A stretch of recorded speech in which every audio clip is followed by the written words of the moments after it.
Hello नमस्कार दोस्तों, मैं हूं सूरज। आप सबका स्वागत है आपके अपने YouTube channel Hrithik study zone में। आज हम फिर से हिंदी का 10th क्लास का दूसरा चैप्टर लेकर आ गए हैं, ऑब्जेक्टिव। जो चैप्टर का नाम है 20 के दांत, जिसका लेखक है नलिन बिलोचन शर्मा।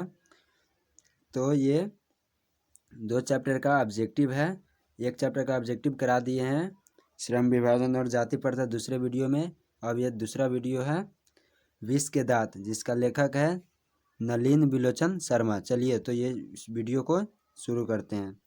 पहला क्वेश्चन है 20 के दांत शीर्षक पाठ की विधा है। एक ए में दिया है ऑप्शन निबंध, बी में कहानी, सी में है रेखाचित्र और डी में है डायरी।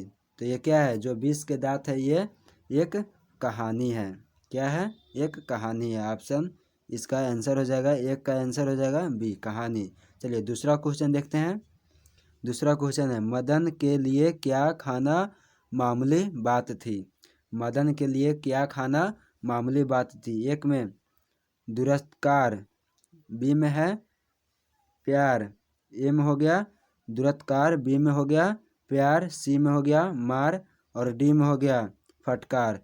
तो ये क्या था? जो मदन लड़का था, इसको मार खाने की क्या हो गई थी? मामूली बात था। इसके लिए मार खाना कोई नया बात नहीं था, इसके लिए मामूली बात था। ऑप्शन नंबर सी हो जाएगा। चलिए तीसरा नंबर क्वेश्चन देखते हैं। नलिन बिलोचन शर्मा द्वारा लिखित कहानी निम्न में कौन है? ए में है मछली, बी में है अक्षरों की कहानी, सी में है 20 के दांत और डी में है भारतीय लिपियों की कहानी। तो ये जो नलिन बिलोचन शर्मा द्वारा लिखा गया है, यह कहानी 20 के दांत है। ऑप्शन नंबर सी हो जाएगा। 3 का आंसर हो जाएगा सी, ऑप्शन सी। चलिए चौथा नंबर क्वेश्चन देखते हैं। नलिन बिलोचन शर्मा का जन्म किस ईस्वी में हुआ, मतलब कब हुआ? तो नलिन बिलोचन शर्मा का जन्म ए में दिया गया है 1914, बी में दिया गया 1915 और सी में है 1916 और डी में है 1917। तो जो नलिन बिलोचन शर्मा का जन्म हुआ था, यह ऑप्शन नंबर सी हो जाएगा 1916 में। चलिए 5 नंबर क्वेश्चन देखते हैं। नलिन बिलोचन शर्मा का जन्म कहाँ हुआ था? यह देखिए दोस्तों, यह पूछ चुका है पहले 2021 में पूछ चुका है। वही क्वेश्चन है, नलिन बिलोचन शर्मा का जन्म कहाँ हुआ था? ए में है सिमरिया, बी में है बलिया और सी में है उन्नाव और डी में है पटना। तो जो नलिन बिलोचन शर्मा का जन्म हुआ पटना के बदर घाट में हुआ था। कहाँ पे हुआ था? पटना के बदर घाट में इसका जन्म हुआ था। किसका? नलिन बिलोचन शर्मा का। तो ऑप्शन नंबर डी हो जाएगा, पटना। चलिए 6 नंबर क्वेश्चन देखते हैं। गिरधर लाल का बेटा है। ए में ऑप्शन है खोखा, बी में है कासू और सी में है मदन और डी में है आलो। तो ये जो गिरधर लाल था, उसका बेटा का क्या नाम था? वो इसका बेटा मदन था। क्या था? मदन था। ऑप्शन नंबर सी हो जाएगा इसका आंसर। चलिए 7 नंबर क्वेश्चन देखते हैं। खोखा किस कहानी का पात्र है? ए में ऑप्शन है 20 के दांत, बी में है बहादुर, सी में है मछली और डी में है नाखून क्यों बढ़ते हैं। तो ये इसका क्या हो जाएगा? खोखा जो 20 के दांत कहानी का मुख्य पात्र है। चलिए ऑप्शन नंबर ए हो जाएगा 7 का। उसके बाद 8 नंबर क्वेश्चन देखते हैं। नंबर क्वेश्चन है मदन किसका बेटा है? ए में है सेन साहब का, बी में है गिरधर लाल का और सी में है सोफर का और डी में है अखबारन विश का। तो ये जो मदन नाम का जो मदन था, यह किसका बेटा था? तो यह ऑप्शन नंबर बी हो जाएगा, गिरधर लाल का बेटा था। क्या? कौन? मदन। चलिए उसके बाद 9 नंबर क्वेश्चन देखते हैं। सेन साहब की कितनी लड़कियां थी? सेन साहब की कितनी लड़कियां थी? दो। ऑप्शन ए में है 2, ऑप्शन बी में है 3, ऑप्शन सी 4 और ऑप्शन डी 5। तो जो सेन साहब की लड़कियां थी, यह कितने थी? 5 थी और एक बेटा था जो कासू था या खोखा था। चलिए उसके बाद 10 नंबर क्वेश्चन देखते हैं। सीमा, रजनी, आलो, शेफाली, आरती पांचों किनकी बेटियां है? ए में है गिरधर लाल की, बी में है सोफर की, सी में है सेन साहब की और डी में है पत्रकार महोदय की। तो जो ये पांचों लड़कियां का नाम है, तो यह पांचों लड़कियां किनकी बेटी थी? इनके पिता का नाम क्या था? सेन साहब की। तो ये ऑप्शन नंबर सी हो जाएगा। चलिए 11 नंबर क्वेश्चन देखते हैं। नाउमीद बुढ़ापे की आंखों का तारा है। नाउमीद बुढ़ापे की आंखों का तारा है। ए में है मदन, बी में है खोखा, सी में है रजनी और डी में है शेफाली। तो जो नाउमीद बुढ़ापे की आंखों का तारा वह कौन था? वह खोखा था। ऑप्शन नंबर इसका बी हो जाएगा। चलिए 12 नंबर क्वेश्चन देखते हैं। किसके अनुसार सेनों के सिद्धांतों को भी बदल लिया था? किसके अनुसार सेनों के सिद्धांतों को भी बदल लिया था? ऑप्शन नंबर ए में है बेटियों के अनुसार, बी में है खोखा के अनुसार, सी में है मदन के अनुसार और डी में है गिरधर के अनुसार। तो जो ये किनके सिद्धांतों के अनुसार बदला गया था? तो ऑप्शन नंबर बी हो जाएगा, खोखा के अनुसार। चलिए 13 नंबर क्वेश्चन देखते हैं। खोखा के दांत किसने तोड़े? खोखा के दांत किसने तोड़े? ऑप्शन नंबर ए में है मदन ने, बी में है मदन के दोस्त ने, सी में है सेन साहब ने और डी में गिरधर लाल ने। तो जो मदन का दांत तोड़ा था वह कौन था? वह मदन था, मदन तोड़ा था। तो 13 का हो जाएगा आंसर ए। चलिए 14 नंबर क्वेश्चन देखते हैं। सेन साहब की कार की कीमत है। सेन साहब की कार की कीमत है। ये 2019 में पूछ चुका है। सेन साहब की कार की कीमत है। Option number A 7,500, option B 8,500 और ऑप्शन सी 9,500 और ऑप्शन डी है 7.5 लाख।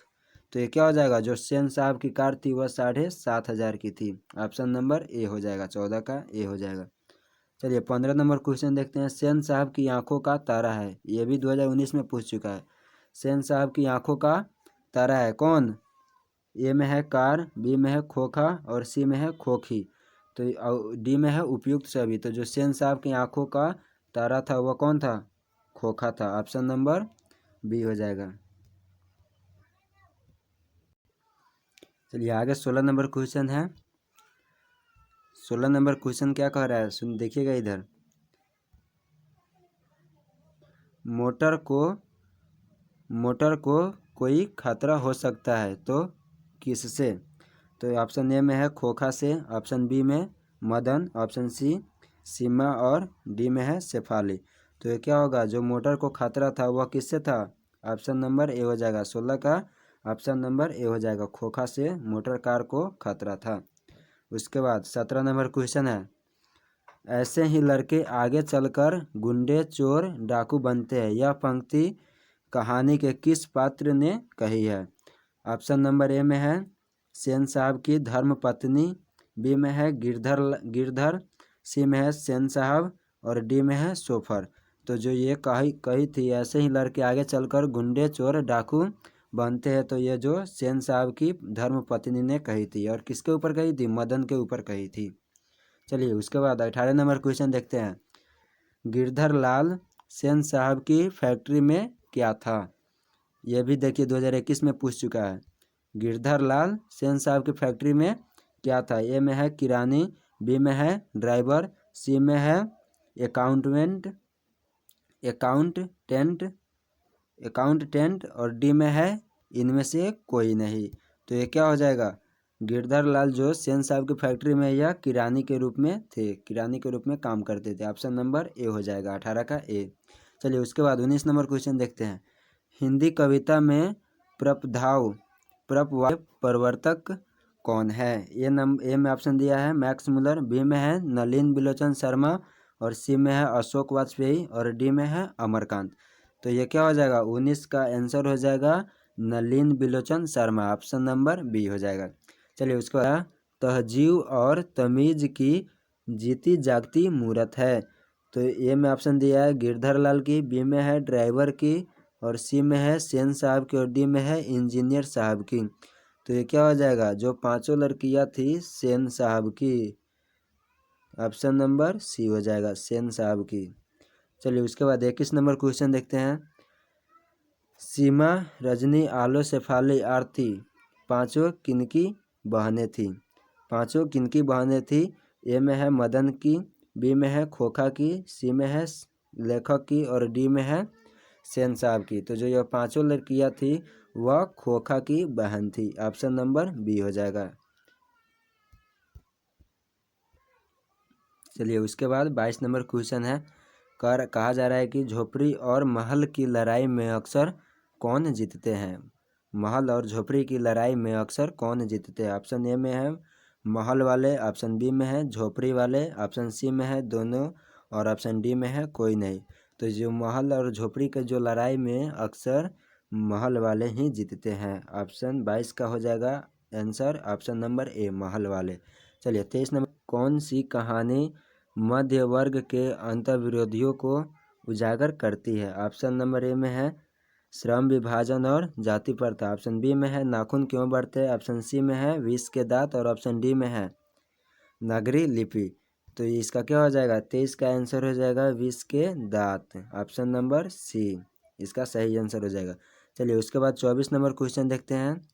दर्शन और संस्कृत के प्रख्यात विद्वान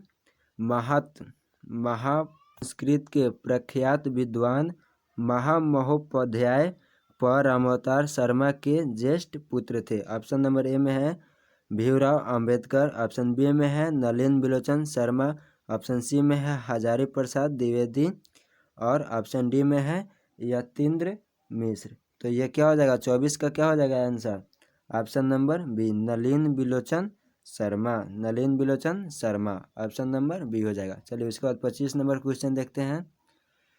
मध्य वर्ग के अनेक अंतर्विरोधियों को उजागर करने वाली कहानी है। ऑप्शन नंबर ए में है श्रम विभाजन और जाति प्रथा, ऑप्शन बी में है भारत से हम क्या सीखे, ऑप्शन नंबर डी में है नागरी लिपि और ऑप्शन डी में है विष के दांत। तो ये जो मध्य वर्ग के अंतर्विरोधियों की उजागर विष के दांत कहानी में किया जाता है, ऑप्शन नंबर डी हो जाएगा।